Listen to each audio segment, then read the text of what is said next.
전 세계를 위협하고 있는 코로나19가 정확한 일기예보는 물론 기후변화 연구에도 악영향을 주고 있다고 합니다.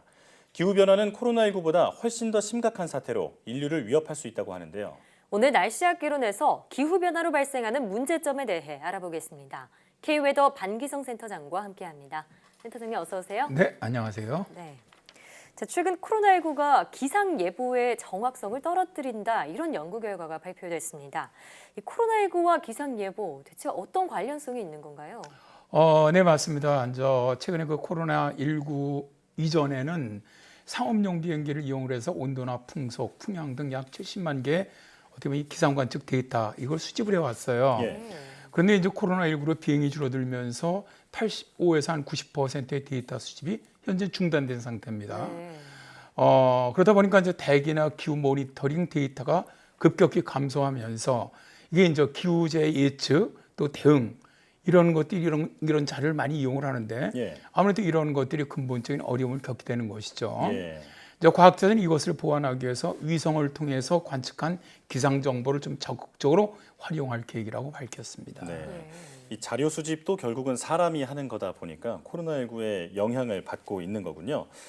기상예보뿐만 아니라 기후변화 연구에도 큰 타격을 주고 있다고 들었습니다. 이건 어떻게 된 건가요? 뭐 대표적인 게 독일의 그 세빙 연구선 있죠. 얼음을 깨고 연구하는 세빙 연구선인 폴라르 슈테른호는 13개월 동안 무동력으로 표류를 하면서 북극 환경을 연구할 계획이었었어요.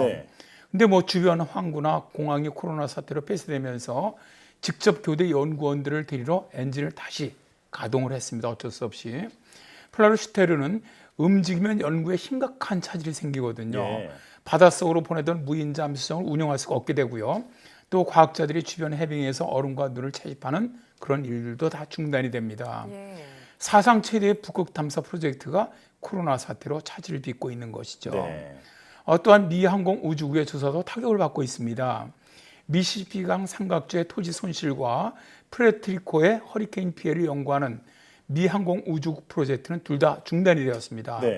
또 메탄 오염에서부터 심각한 날씨 패턴에 이르기까지 수백 건의 기후 프로젝트를 수행하고 있는 미국 국립대기 연구센터의 지구관측 실험실 이곳에서 진행 중인 거의 모든 연구도 내년까지 연기될 예정이라고 밝혔습니다. 그렇군요. 사실 코로나19가 사회나 경제에 영향을 미치는 것은 우리가 이제 익숙한 일인데 날씨 예측은 물론이고 기후변화 연구에도 이렇게 여파를 미치고 있었군요. 자, 그런데 세계 기상기구에서요, 2015년부터 작년까지 지구기후 최종 보고서를 발표했습니다. 지난 5년간 이 세계 기후 어떻게 변화해 왔나요?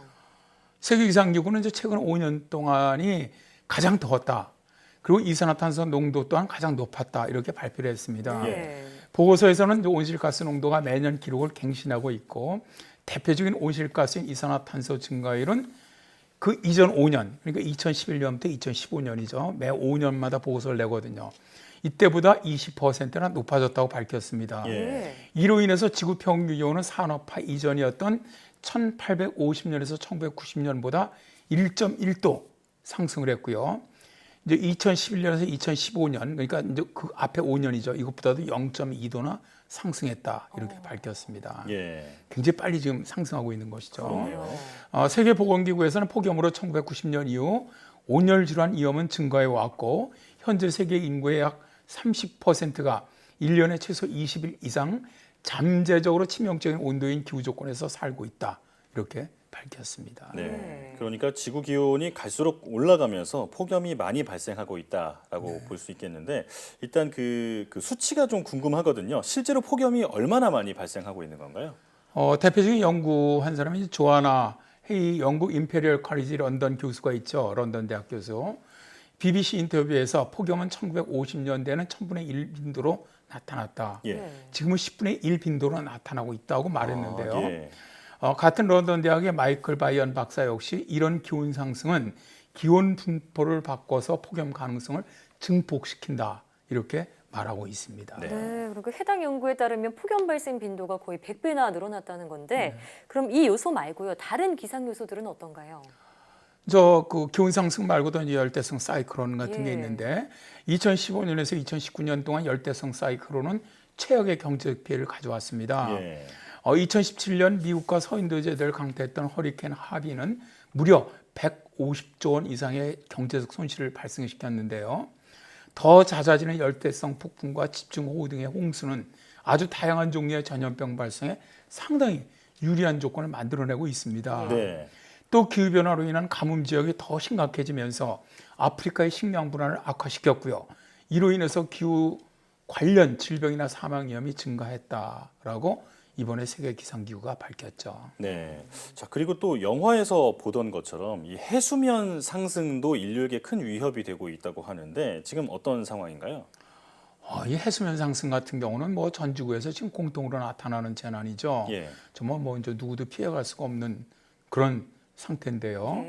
해수면 상승에는 크게 두 가지 요인이 있습니다. 첫 번째는 물의 열 팽창, 두 번째는 수량의 증가죠.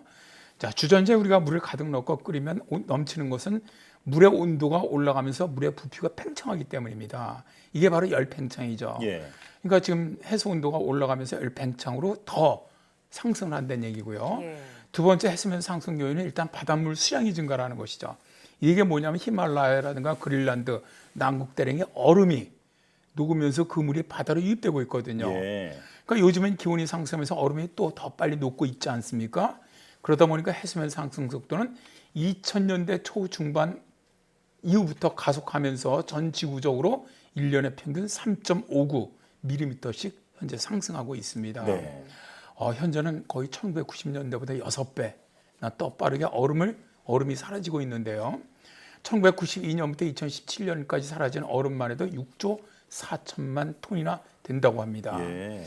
최근에 네이처 자매지인 기후 및 대기 과학에 실린 내용에 따르면 온실가스 저감 목표를 달성하지 못한다면 평균 해수면 상승이 2100년에는 1m, 2300년은 5m에 달할 수 있다는 연구 결과가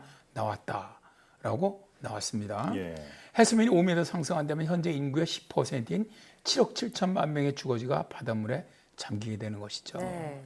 자, 말씀해주신 기후변화로 나타날 수 있는 폭염이나 산불, 해수면 상승과 같은 문제는 사실 지금도 우리가 겪고 있는 피해라는 생각이 듭니다. 그런데 앞으로 더더욱 심해질 것이 우려되는데요. 자, 그런데 탄소 배출량은요, 코로나19 사태를 맞으면서 일시적으로 감소했다고요? 네, 그렇습니다. 네. 뭐 지금 세계적인 보도를 보면은 코로나가 전 세계의 하늘을 파랗게 만들고 네. 공기를 깨끗하게 만들었다 그러지 않습니까? 네. 어제 그저께 우리 환경부에서 발표한 것도 보니까 우리나라 미세먼지가 봄철 미세먼지가 코로나 때문에 한 40%가 줄어들었다. 예. 이런 보도도 있었는데 근데 이제 문제는 코로나가 정말 이제 진정되고 난 포스트 코로나죠. 예. 이후에는 오히려 탄소 배출이 급증하는 리바운드 효과 이게 나타날 수 있다. 이렇게 이제 세계 기상기구가 경고를 했어요. 예. 실제로 2008년 금융위기 직후 1.5% 감출했던 탄소 배출량이 2010년에 5.1% 상승하면서 이전 배출량 증가 추세와 똑같은 수준으로 바로 회복했던 전력이 있었거든요. 네. 그러니까 지금도 좀 그렇지 않습니까? 경기 활성화를 해서 각국 정부가 환경 규제를 굉장히 완화할 가능성이 매우 높습니다. 실제로 뭐 미국은 지난 3월부터 자동차 산업의 연료 경제성 또 배출 표준을 완화했어요. 또 규제 진행도 풀고 있습니다. 이에 따라서 당분간 석유업계는 온실가스 등의 오염원 배출에 대한 보고를 중단할 수 있게 되었다고 하죠. 예. 사실 코로나19의 영향으로 우리가 저탄소 시대를 미리 경험하게 됐다라는 네. 얘기도 있잖아요. 자, 이번을 계기로 인간과 자연이 함께 공존할 수 있는 그런 방법의 해법이 좀 나오기를 기대해 보겠습니다. 지금까지 K웨더 반기성 센터장과 함께했습니다. 오늘 말씀 잘 들었습니다. 네, 고맙습니다. 고맙습니다.